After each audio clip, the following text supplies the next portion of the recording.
So let's look at the effect of love on these things.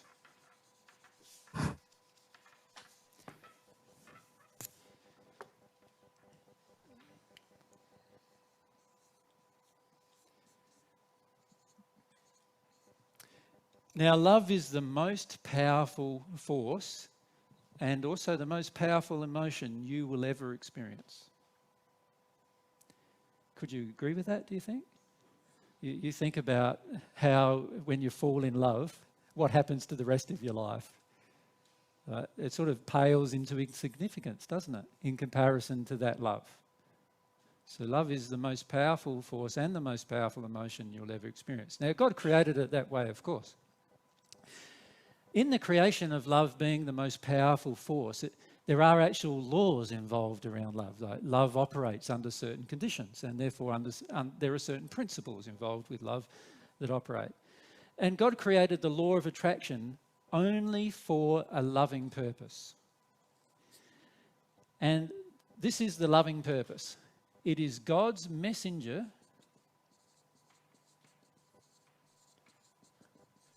of truth to you.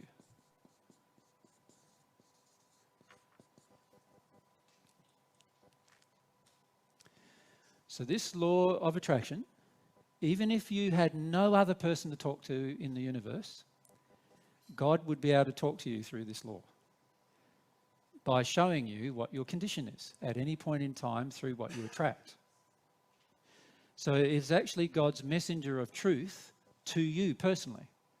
What is happening to you right now, individually and collectively, is all a part of this messenger of truth, what God is trying to tell us about the truth of God's universe. Now, the truth of God's universe is that it is always love.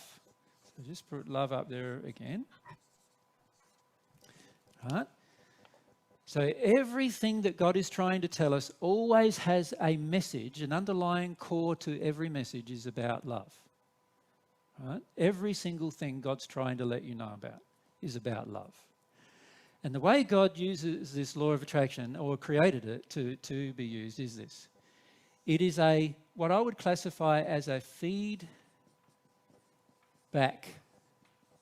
system. Do you know what I mean by a feedback system? Yep. It tells you exactly what's going on in any moment. But it's a feedback system for the soul, not for your mind and not for what you would like to have happen to you, but it's a feedback system for what is actually inside of you, your soul condition. So it's a very truthful feedback system in comparison to many of the other feedback systems. So for example, if I was a drug user and I had some mates with me, some friends with me, and they were all drug users, and we all decided that we were run out of drugs, so it's great to go down and rob a store and so we can get some money to buy some more drugs. And the feedback system of my mates or my friends would be, yes, let's do it. Is that not right?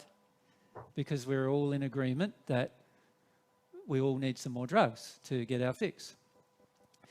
And in fact, most of society is like those drug addicts in a way.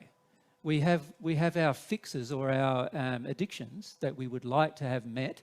And so our entire society getting created around meeting the addictions we have. Right? And we're all in agreement with it because we all would love to have our addictions met. And so we automatically embrace that kind of society.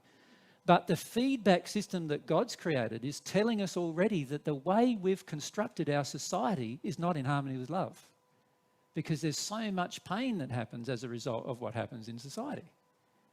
So it's automatically feeding back to us that something's wrong, something's not right with the way we're doing things.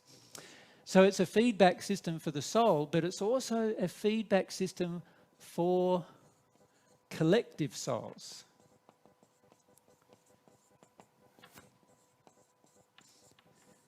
So it's not just a feedback system for my soul, but it's a feedback system for all of our souls, whether we're aware of it or not.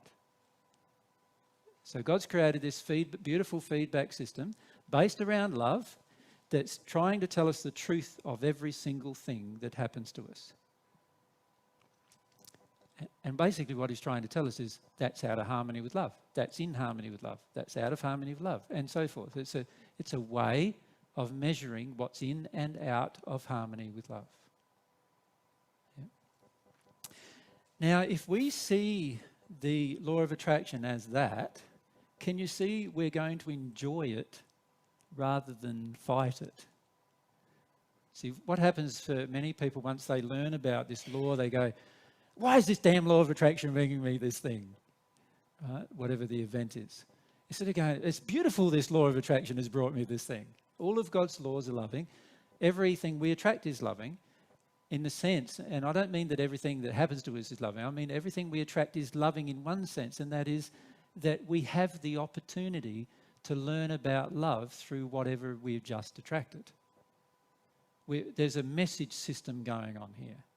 So if we refuse to connect to God, which we're allowed to do if we want to, like God's not saying, you have to connect to me and if you don't, I'll strike you dead.